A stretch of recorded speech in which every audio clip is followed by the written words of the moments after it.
નમસ્કાર વિદ્યાર્થી મિત્રો, સંકલ્પ ઇન્ટરનેશનલ સ્કૂલ નિકોલ, હું જીબી પટેલ સર ઓનલાઈન એજ્યુકેશનમાં આપ સર્વ વિદ્યાર્થીઓનું હાર્દિક સ્વાગત કરું છું.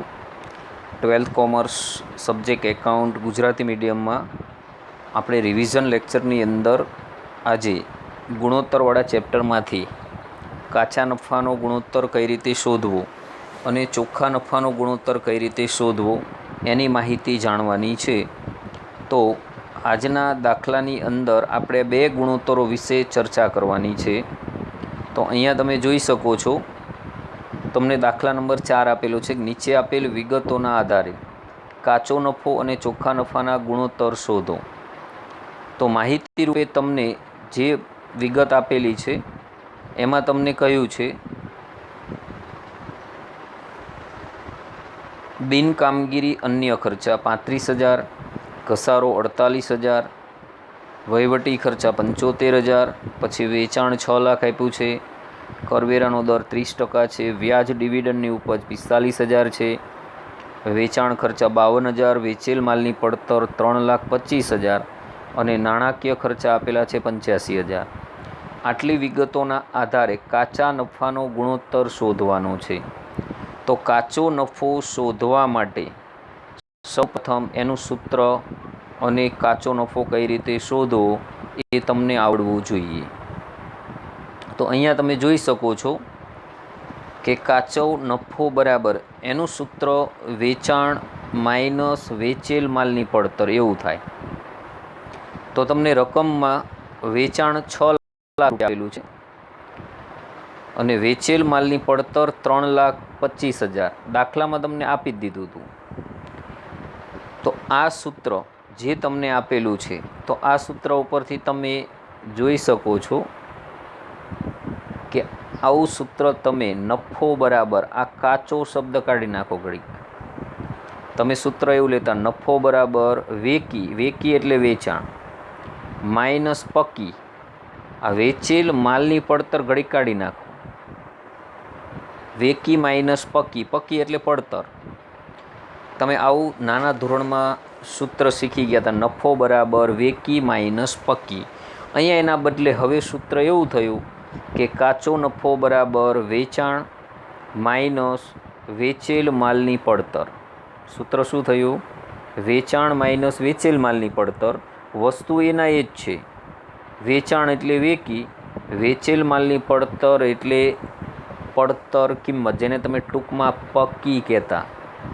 તો અહીંયા આપણને વેચાણ 6 લાખ રૂપિયા આપેલું છે, એમાંથી 3,25,000 વેચેલ માલની પડતર બાદ કરશો એટલે તમને જે રકમ મળશે એને કહેવાશે કાચો નફો. કાચો નફો થશે 2,75,000. હવે કાચા નફાનું સૂત્ર, તો એનું સૂત્ર છે કાચા નફાનો ગુણોત્તર બરાબર, એનું સૂત્ર થશે કાચો નફો ભાગ્યા વેચાણ એને ગુણ્યા 100. તો કાચો નફો આપણને 2,75,000 મળ્યો, એને ભાગ્યા 6 લાખ વેચાણ આપેલું છે દાખલાની અંદર, એને ગુણ્યા 100 કરશો એટલે તમને જવાબ મળશે 45.83%. આ કાચા નફાનો ગુણોત્તર મળ્યો. તો સૌ પ્રથમ આ રીતે તમને સૂત્ર આવડવું જોઈએ, કાચો નફો કઈ રીતે શોધવો. હવે માની લો કે તમને દાખલાની અંદર વેચાણ ન આપ્યું હોત અને કાચો નફો અને વેચેલ માલની પડતર આપી હોત, બરાબર, તો તમે વેચાણ શોધી શકો. આ વેચાણની જોડે વેચેલ માલની પડતર જે છે એને તમે વિરુદ્ધ બાજુ આ બાજુ લઈ જશો. તો આ બાજુ માઇનસ છે, આ બાજુ લઈ જાઓ, કાચા નફામાં એ પ્લસ થઈ જાય. તો વેચાણનું સૂત્ર શું બની જાય? કાચો નફો પ્લસ વેચેલ માલની પડતર. હવે માની લો તમને વેચેલ માલની પડતર નથી આપેલું, કાચો નફો અને વેચાણ આપેલું છે. જો કાચો નફો અને વેચાણ આપેલું હોય અને આપણે વેચેલ માલની પડતર શોધવાની જરૂર પડે, તો વેચેલ માલની પડતરને તમે આ બાજુ લાવી દો તો એ માઇનસ છે તો પ્લસ થઈ જાય. કાચા નફાને તમે વિરુદ્ધ બાજુ લઈ જાઓ, બરાબર, તો કાચો નફો આ બાજુ પ્લસ છે, કેવો થઈ જાય? માઇનસ, તો વેચેલ માલની પડતરનું સૂત્ર શું બની જાય? વેચેલ માલની પડતર બરાબર વેચાણ માઇનસ કાચો નફો. એટલે આ એક સૂત્ર તમને આવડતું હોય તો એના ઉપરથી તમે ત્રણમાંથી કોઈ પણ બે બાબત આપેલી હોય તો એક શોધી શકો. એટલે તમને દાખલામાં કઈ રીતે માહિતી આપેલી છે એના આધારે તમે ગણતરી કરી શકો. તો અહીંયા આપણને જવાબ કાચા નફાના ગુણોત્તરનો કેટલો મળ્યો? 45.83%. જો અહીંયા ટકામાં દર્શાવવાનું, કારણ કે કોઈ પણ સૂત્રને 100 વડે ગુણવામાં આવ્યા હોય એટલે એનો જવાબ આપણને ટકાવારીમાં મળે. બરાબર. હવે આપણે બીજા સૂત્રની વાત કરીએ તો બીજી માહિતી ચોખ્ખા નફાના ગુણોત્તરની આપણે શોધવાની છે. તો ચોખ્ખો નફો એ શોધવા માટે આપણે નફા નુકસાનનું પત્રક બનાવવું પડે, જે તમે વાર્ષિક હિસાબ કંપનીના જોઈ ગયા એના અંદરથી આખું નફા નુકસાનનું પત્રક આ રીતે બનતું. એમાં તમને જે માહિતીઓ આપેલી હોય તો સૌ પ્રથમ વેપાર અને નફા નુકસાન ખાતું છે એ અહીંયા ભેગું બની જશે ઊભા સ્વરૂપે. તો પહેલાં વેચાણની ઉપજ આવે એ આપણને આપેલી છે 6 લાખ. બિન કામગીરી આવકો, તો એના અંદર વ્યાજ અને ડિવિડન્ડની ઉપજ આપેલી છે, જે તમે નફા નુકસાન ખાતે જમા લખતા.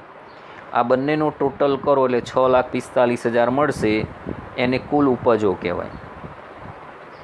એમાંથી તમામ ખર્ચા વેપાર ખાતાની ઉધાર બાજુ લખો છો એ માહિતીઓ, નફા નુકસાન ખાતાની ઉધાર બાજુ લખો છો એ બધી માહિતીઓ તમારે બાદ કરવાની.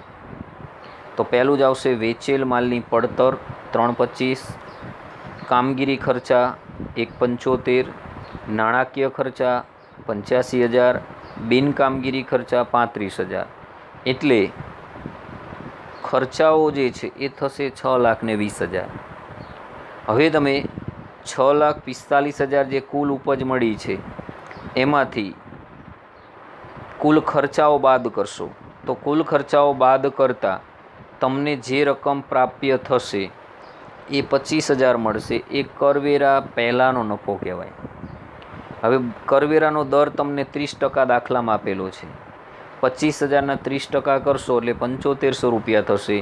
એટલે કરવેરા પછીનો નફો જે મળશે એ તમને 17,500 મળશે. હવે અહીંયા તમને એક માહિતી જે કામગીરી ખર્ચા છે એ કઈ રીતે શોધવા, તો કામગીરી ખર્ચા તમને અહીં શોધીને બતાવેલા છે. અહીંયા તમે જોઈ શકો છો.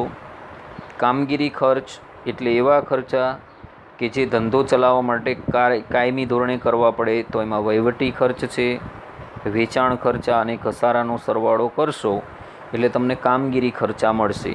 તો અહીં તમે કામગીરી ખર્ચા ભેગા કરીને ન લખો અને 3 ખર્ચ જોડે લખો અહીંયા અલગ અલગ તો પણ ચાલી શકે. હવે ચોખ્ખા નફાનો જે ગુણોત્તર છે એનું સૂત્ર, ચોખ્ખા નફાનો ગુણોત્તર બરાબર કરવેરા પછીનો ચોખ્ખો નફો, જે આપણને 17,500 મળેલો છે. ચોખ્ખું વેચાણ એ આપણને આ ડાયરેક્ટ 6 લાખ રૂપિયા આપી દીધું છે, એને ગુણ્યા 100 એટલે તમારો જવાબ મળશે 2.92%. બરાબર. તો આ રીતે કરવેરા પછીનો ચોખ્ખો નફો આપણે 17,500 શોધ્યો. ચોખ્ખા નફાનો ગુણોત્તર આપણને મળ્યો 2.92%. તો આખું રકમ પરથી તમે જોઈ શકો છો કે સૌ પ્રથમ કઈ માહિતીઓ આપણને આપેલી છે અને કઈ માહિતીઓ શોધવાની આપણે જરૂર પડી. એના આધારે તમારે તમામ માહિતીઓ એક પછી એક શોધી અને કઈ માહિતી આપણી પાસે જવાબ રૂપે માગેલી છે તો અહીં ફરી તમે ચેક કરી શકો છો. આપણને કાચા નફાનો અને ચોખ્ખા નફાનો ગુણોત્તર શોધવાનું કહ્યું હતું. તો આટલી માહિતી દાખલામાં આપેલી હતી. બિનકામગીરી અન્ય ખર્ચા, ઘસારો, વહીવટી ખર્ચ, વેચાણ, કરવેરાનો દર 30% આપેલો છે, વ્યાજ ડિવિડન્ડની ઉપજ છે, વેચાણ ખર્ચા છે, વેચેલ માલની પડતર અને નાણાકીય ખર્ચ આપેલા હતા. હવે આટલી માહિતીઓ પરથી આપણે સૌ પ્રથમ પહેલું શોધ્યું કાચા નફાનો ગુણોત્તર. તો એ શોધવા માટે આપણે પહેલાં કાચો નફો શોધી લીધો, કારણ કે કાચો નફો ડાયરેક્ટ આપેલો નહોતો. તો એનું સૂત્ર થયું હતું કાચો નફો બરાબર વેચાણ માઇનસ વેચેલ માલની પડતર. એટલે આપણને કાચો નફો મળ્યો એ કેટલો હતો? 2,75,000. કાચા નફાના ગુણોત્તરનું આપણે સૂત્ર લીધું, કાચો નફો ભાગ્યા વેચાણ ગુણ્યા 100, એટલે 2,75 કાચો નફો મળ્યો તો વેચાણ હતું 6 લાખ, એને ગુણ્યા 100 કર્યા એટલે કાચા નફાનો ગુણોત્તર આપણને મળ્યો 45.83%. એ જ રીતે આપણે ચોખ્ખા નફાનો ગુણોત્તર શોધવા કામગીરી ખર્ચા શોધ્યા. તો જે કામગીરી ખર્ચા આપણને મળ્યા છે એ છે 1,75,000. કેટલા આપેલા છે? 1,75,000. પછી આપણે નફા નુકસાનનું પત્રક બનાવ્યું. તો નફા નુકસાનનું જે પત્રક છે એ વાર્ષિક હિસાબમાં પણ આવી ગયું છે.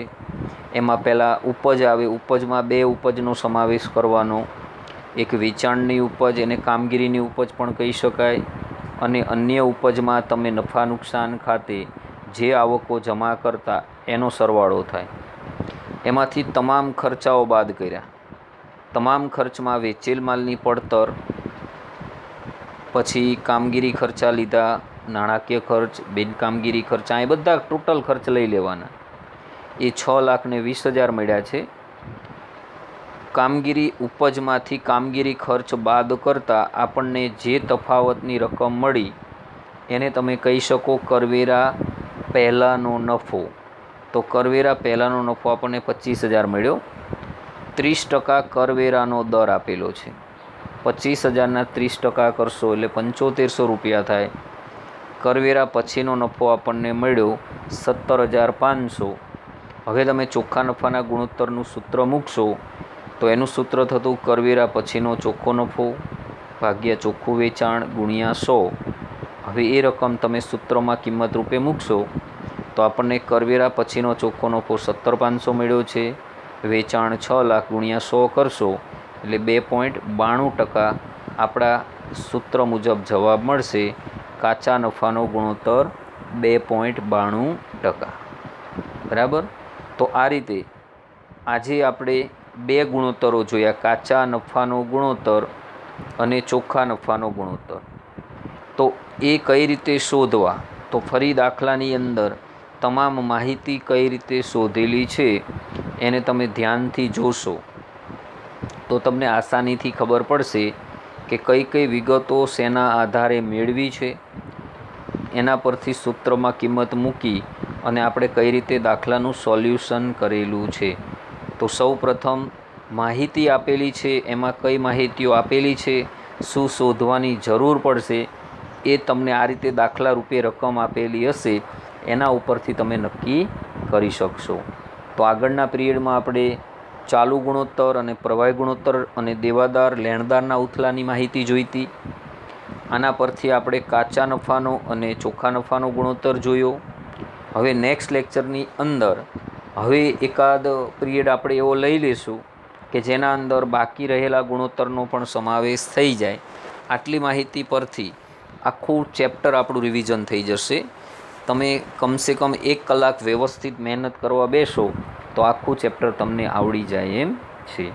તો નેક્સ્ટ લેક્ચરની અંદર હવે પછી જરૂરી ગુણોત્તરની આપણે ગણતરી શીખીશું. ત્યાં સુધી આ જે ચાલી ગયા એ દાખલાનો અભ્યાસ કરજો અને વ્યવસ્થિત તૈયારી કરજો. બોર્ડની પરીક્ષામાં સારા ગુણ લાવી શકો.